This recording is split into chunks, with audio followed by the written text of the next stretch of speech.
Welcome to another episode of The Brand Called You, a podcast and podcast show that brings you leadership lessons, knowledge, experience, and wisdom from thousands of successful individuals from around the world. I'm your host, Ashutosh Garg, and today I'm delighted to welcome a very senior and accomplished corporate leader, a fellow member of the YPO from Singapore, Shweta Sharma. Shweta, welcome to the show. Ashutosh, thank you for having me. Thank you. Shweta is the founder of the Leadership Quotient, and she's a board member and advisor. She was earlier with Procter& Gamble and BCG, and as I mentioned, she's a fellow member of the YPO. So, Shweta, my first question to you, from the Fortune 50 boardrooms to contemplative meditation, what inspired your transition from traditional corporate roles to founding Leadership Quotient? That's a great question. And Ashutosh, it takes me back to this woman that I was about a decade or so ago. I was, running big businesses for indeed a Fortune 25 company at that time. Mm, And, living the proverbial perfect life mm, on paper. So my husband and I both dual careers, young children, everything looks, as I said, perfect on paper. mm, But I was simply not able to be present where I was. mm, I was in a big meeting in the boardroom. I was worried about, could I have been a better mother being with my kids at that mm, time? When I arrived back home, I was concerned what was happening in terms of alignments and, decisions that I wanted to drive back at work. I found myself unable to simply drop into the present moment and mm, just be there. And at that moment, the aha for me was that something had to change. And since it couldn't be my life conditions, it mm, so I was fortunate. I started learning a little bit more around mindfulness practices, and I tapped into a lot of the ancient meditative systems. Many of mm, them, of course, originating out of India, which is my home country, and I found each of them incredible. mm. And as I say this now, since I teach mindfulness as a subset of my overall work, of course, the power is not in the practice. The power is in doing it every day. Correct. I started practicing, my meditation practices every single day, and it started to truly transform me. Now, fast forward 10 years on, I must say that I have found family members that are closest to me sometimes look at me and can't believe that I have an entirely different reaction to the same Mm, stimuli. I found that with these practices, I became a lot more creative and collaborative at work. And some of my most crucible work moments that happened in the last decade or so, I noticed that it was my practices that helped me tap into how amazing. significantly better solutions Mm, and ahas.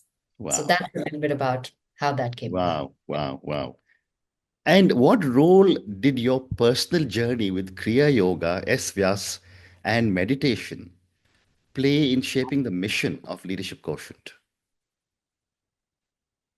Ashutosh, what I found was as I was going on this decade-long journey in Mm, contemplative practices and meditation while continuing on my corporate career, mm, I found that the leaders that built the most sustainable business results mm.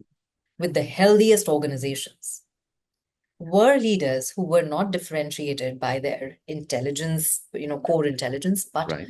by their emotional awareness, Mm, their awareness of their own internal states, what was happening for them, their awareness of how they were impacting others, mm, whether in the meeting room or in the decisions that they were making. So, and it was natural that when I drew that conclusion in my mm, work life, and I noticed how my own emotional awareness had started to improve on mm, account of all of these contemplative practices that I was having the fortune of mm, practicing. I was able to draw a straight line between the two and say that essentially mindfulness was a powerhouse of tapping into much better presence, mm. much more, again, as I mentioned, creativity and collaboration that I think are critical tools for any leader. Correct. Well said. Well said. So let's now talk about Leadership Quotient. Tell me about Leadership Quotient, your core philosophy, and how does it differ from a lot of traditional leadership gurus? There are three unique things that stand out for leadership quotient for me. The first one is that because I've been a practitioner for nearly 2 decades in the business field itself, all of the work that I do involves not doing trainings, that are independent of the work that's happening in the companies that I serve, but instead it is situated within the most critical, the most crucible projects, business transformations that the companies need. So it isn't a training program where, people show up for 2, 3 days and then, with a hope and a prayer, the organizer and the trainer are expecting that people will bring it back into their work life. Mm. Take their most pressing business concerns, and then that is what we use as the situation, the venue for the transformations that we're affecting. So that's one. Mm. The second is around the fact that I spend a lot of time making sure in the design of the programs, which are, of course, there are certain frameworks, but they're custom built for the business challenges that I work with the companies. I spend a lot of time ensuring that the learning is not being transferred, but is being integrated. And what I mean by that is, of course, there's a fair bit of you have to explain, you have to introduce a new concept, but actually how people learn, whether it's adults or children, is that we learn by engaging in something. So the entire practice of learning with Leadership Quotient happens with experiments that we expect the learners, the participants to run within the course. And then, of course, we ensure that as part of that project that they're working on, the Crucible project, they get to experiment more and more so as to internalize it into their own nervous systems, literally. That is where transformation. Amazing.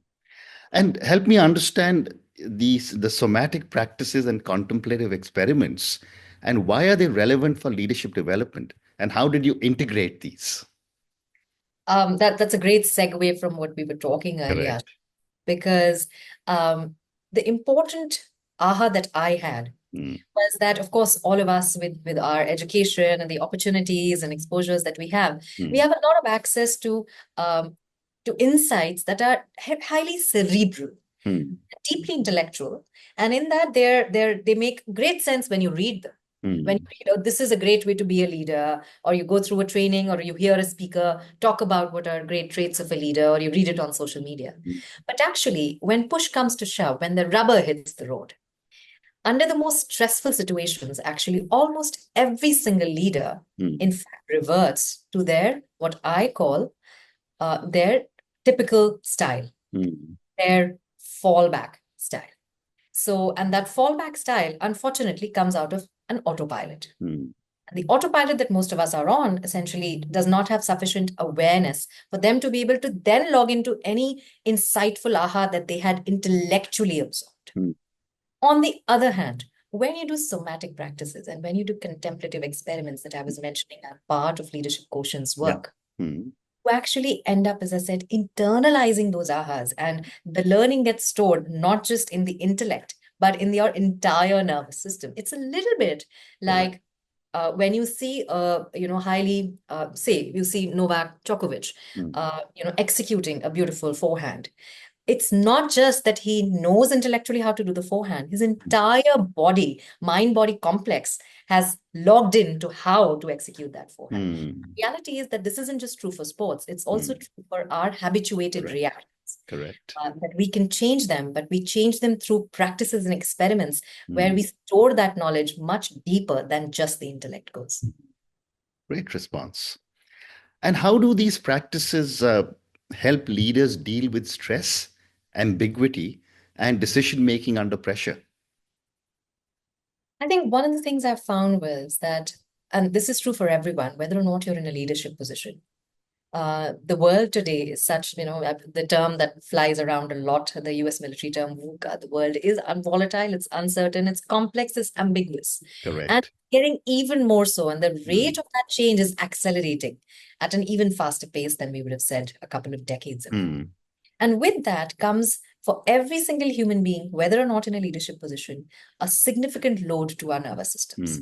Whether it is our, screen exposure that's constant, whether it is the demands of a busy modern life, whether it is the vast geopolitical changes, whether you take AI or whether you take, new presidencies coming into effect, all of that is overloading nervous systems everywhere. Now, particularly for leaders who are responsible for big businesses, large organizations, and the humans that work in those organizations, that overloaded nervous system, if it is constantly under threat, it's going to be overstimulated and it's going to default back, revert Mm. those habituated autopilot responses. Right. Right. And that precisely is how I look at how mindfulness practices, and particularly the kind of work we do within Leadership Quotient, Mm. helps transform the leaders, helps them modulate their nervous system and recalibrate their habituated responses to the way they would want to show up Mm. rather than fall back on the autopilot. That's said. My next question, Shweta, is that what neuroscience principles underpin the somatic practices and contemplative experiments that you cover? There are a few, and I'm going to pick the top few. Mm. One is, what I just kind of touched upon. Essentially, when I was talking about an overloaded nervous system, that is essentially the amygdala firing constantly and more often than it needs to, right? The amygdala is Correct. our brain, the limbic system, which of course it keeps us safe. Um, but at the same time, sometimes it gets into hyperdrive. And reality is that all the inputs I was earlier mentioning of our Mm. modern life and work uh, now contribute to the amygdala being indeed in hyperdrive. Mm. So one of the key principles in neuroscience is how can you re-regulate the amygdala and the overall limbic system, and Right. how can you create better connection between that system in our brain, which is of course very useful to keep us safe, but also the part of our brain, the executive functioning part of our Mm. brain, Mm. that kicks in when we need emotional regulation, when we Mm. need to pause before we respond, when we want to respond than react. So building those neural connections is precisely what we work on through the somatic practices and the Fascinating. experiment. Fascinating. And your response gives me the segue to my next question. Why is emotional intelligence crucial for leadership in today's rapidly evolving corporate landscape? What I found, Ashutosh, as I was Mm. mentioning earlier, that again, leaders that build businesses that deliver sustained shareholder value Mm. over time, leaders that build organizations that can sustain beyond their leadership stints, are leaders with significant emotional awareness. Mm. And I have interestingly found that more and more of the business world, while becoming aware of emotional intelligence, tends to imagine that emotional intelligence is something that you leverage when you need to solve a DEI problem, a diversity, Yeah. equity problem, or emotional intelligence something when you need to solve cultures at work or Mm. bridging cultural differences problem. Now, while that's true, Mm. reality is that emotional intelligence is needed even more so and has a direct impact on Mm. very crucial business outcomes. I mean, just Mm. simple examples like when a leader hears their, say, sales director Mm. tell them that, sales aren't coming in, with a certain retailer. The level of your emotional awareness will help you listen for what's not being said Mm. and ask the right questions to be able to uncover more details Mm. that help you better understand the issue. And Right. sometimes the person who is closest to the issue. Mm. Another example is, and this happens in organizations all the time because I work Mm. on business transformations. Most Mm. transformations fail not because the plan is poor, but because getting everybody organized around something that's about to change is simply scary. Change is scary. Yeah. Being able to understand that we humans simply do not like change, and we're worried Mm. about our turf and how our purview will change, and all of the organizational politics seems Mm. to get heightened around the time business transformation happens. Understanding all of those nuances Mm. is essentially emotional intelligence. Very well said. Very well said. And given the work that you do with so many leaders, what are some common misconceptions about emotional intelligence that you have encountered? And how do you address these?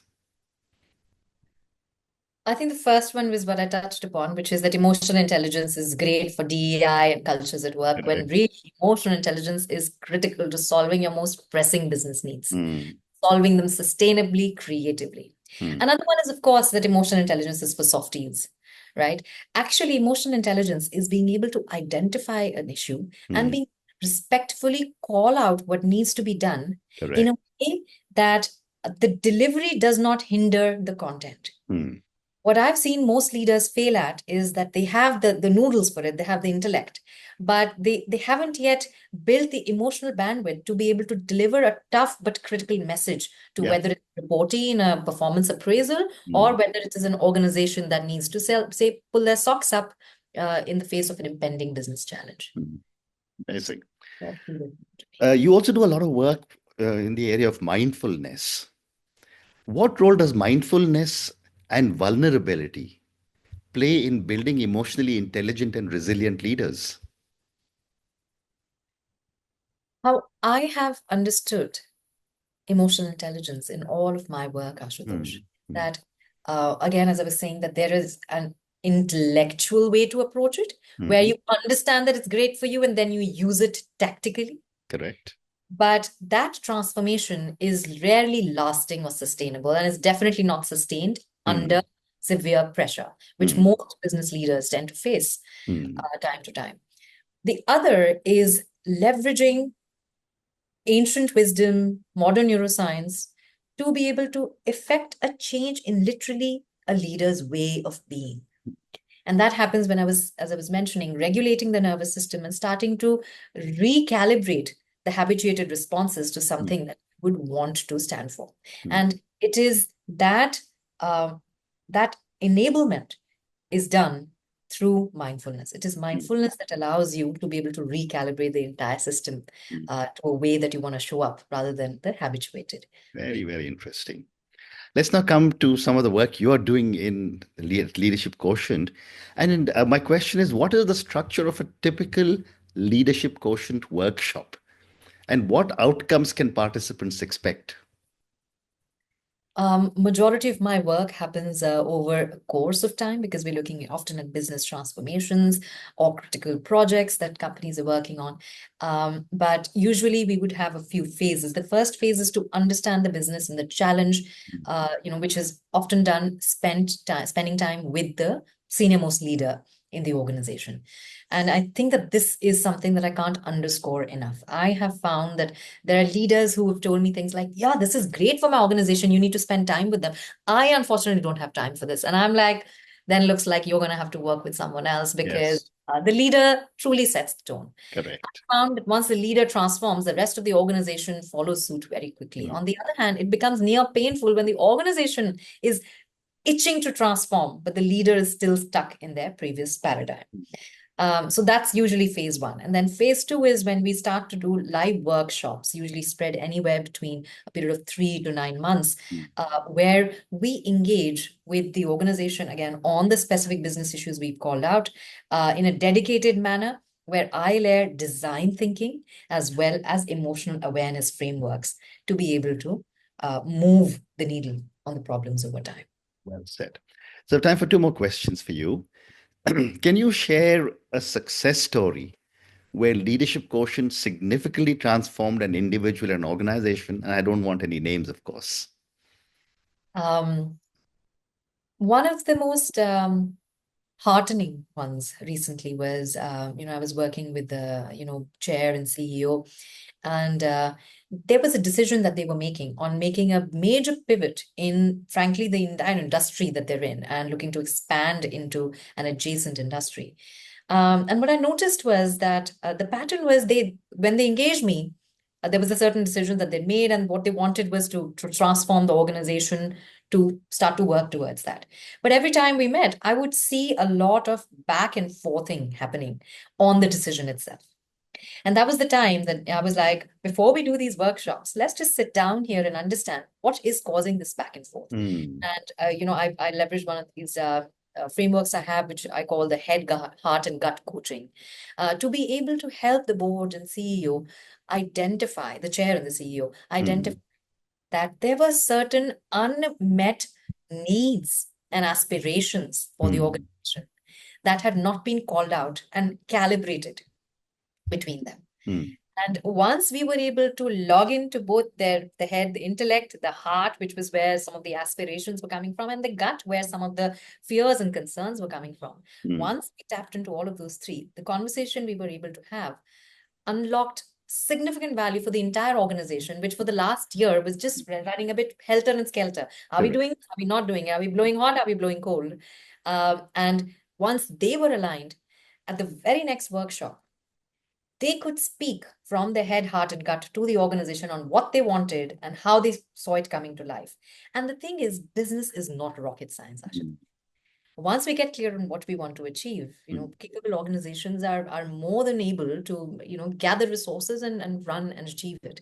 So we managed to then effect the business transformation at a much faster pace. And then we started to uncover, of course, some more practical challenges that, in due course of a business transformation need to be addressed, rather than keep going back and forth on the decision. Well said. And my last question to you, Shweta, how do you envision the future of leadership development in a world increasingly demanding emotional intelligence and conscious leadership?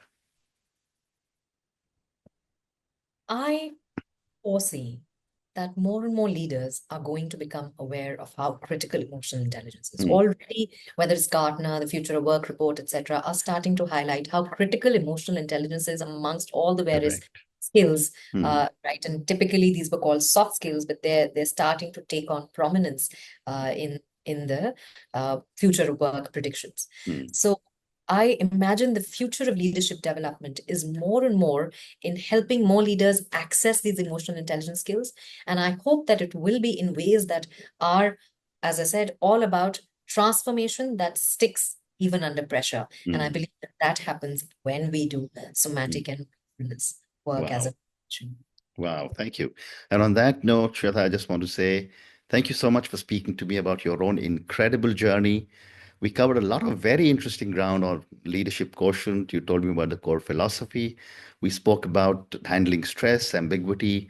We also spoke about, and in a very, very early stage of discussion, and I'm sure I can do another conversation and go much more in depth about neuroscience and how it impacts some of the somatic practices.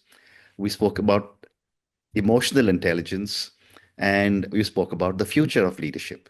Thank you again, and good luck to you. Thank you, Ashutosh.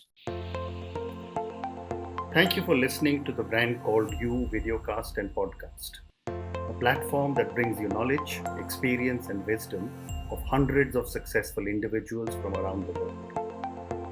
Do visit our website www.tbcy.in to watch and listen to the stories of many more individuals. You can also follow us on YouTube, Facebook, Instagram, and Twitter. Just search for the brand called You.